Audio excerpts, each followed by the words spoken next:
I can't tell you how excited I am right now. I'm now on the way to the pond to look for frog spawn, maybe some tadpoles that we're going to take home and look after and watch them grow into little frogs over the course of this series. It's here, guys. It's Frogwatch 2020 and I'm so excited that you come along and you're going to check out what we're going to be doing this year with the frogs. For me, springtime is always kind of, it starts off when the frogs begin to spawn in the ponds.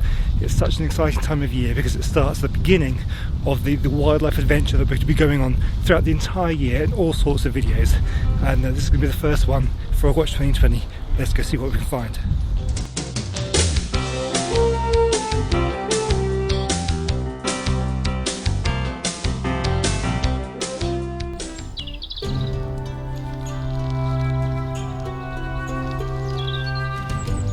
A female frog can lay up to 1,000 or 2,000 eggs, but only around 5 of those will survive to become an adult. This particular pond is a very important breeding site for a local population of European common frogs, and here you can see thousands upon thousands of eggs.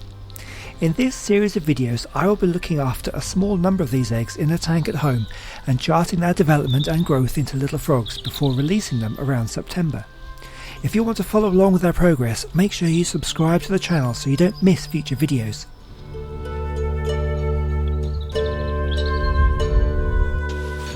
So I'm here at the pond. This is Vinegar Pond in the north of Norwich. I came here a couple of weeks ago and there were a whole load of frogs here and a few clumps of spawn. I've come back now, there's no sign of any more frogs, but there are a lot more spawn. So I'm going to find a nice fresh clump. I've got myself a little jar, I'm going to take some of that and we're going to take it home and set up in our tank.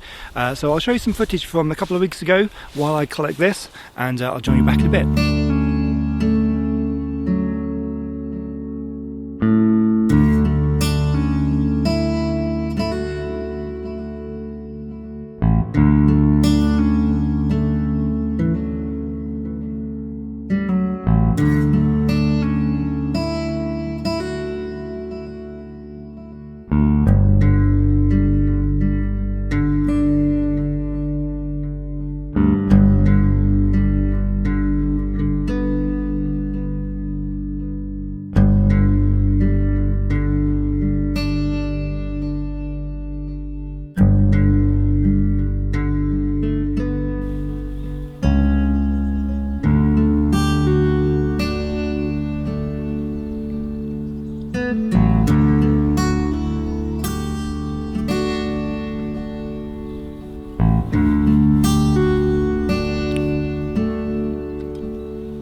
Well, here it is, the jar of frog spawn that we're going to be looking after this year. These are the stars of Frogwatch 2020.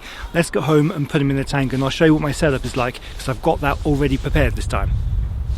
Alright guys, we're back and I'll just quickly go over my setup here. It's pretty simple. I've got a 12 litre tank, some aquarium gravel at the bottom and 3 live plants in there. I'll give you a closer look at that. But it's a very simple setup. It's really easy and it's really good for kids. Anyone else that can do this at home. It's so simple, so easy to do and so much fun. And that's really all you need. I do have a video explaining how to set up this, and it goes into more detail about the water and things like that. But very briefly, I've got tap water in here that's been sitting here for at least 48 hours. That allows the chlorine in tap water to leach out into the atmosphere, and this water should now be perfectly safe because chlorine can be quite bad for tadpoles.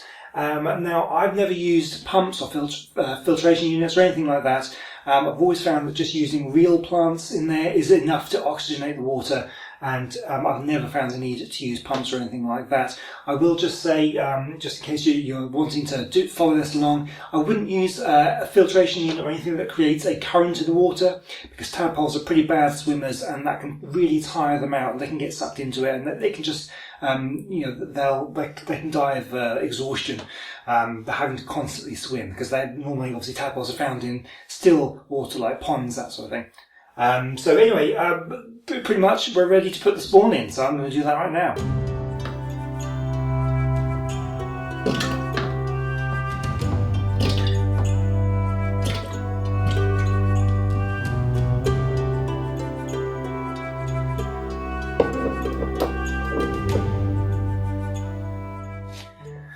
Okay, so the spawn is now in there, and already there's some interesting things. There's a lot of Daphnia. I don't know, you may have seen that on the close-up. A whole lot of tiny, tiny little water fleas.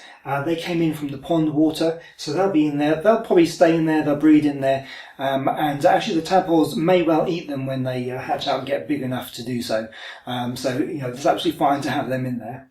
Now there is something that's slightly concerning. I don't know, you may have seen last year's series, and I did this, and I had an unfortunate failure of the spawn. None of the, or very few of the spawn that I took last year, right at the beginning of the series, in the first episode, they didn't hatch out. The spawn failed and just disintegrated.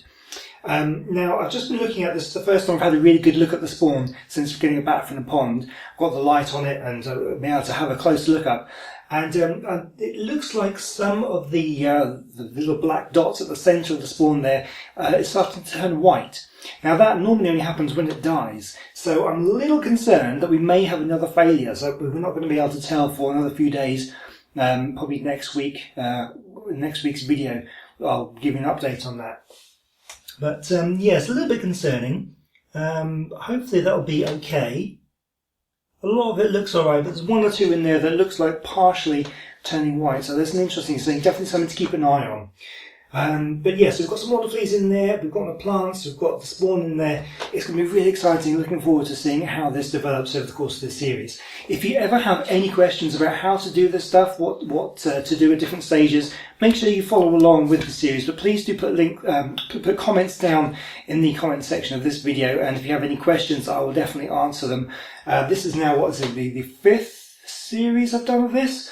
So I've been doing this for 5 or 6 years now, and it's always a huge amount of fun. I'm really looking forward to this, and thank you very much for joining me. There's not really much else I can say now, but apart from, well, we'll see you in the next one.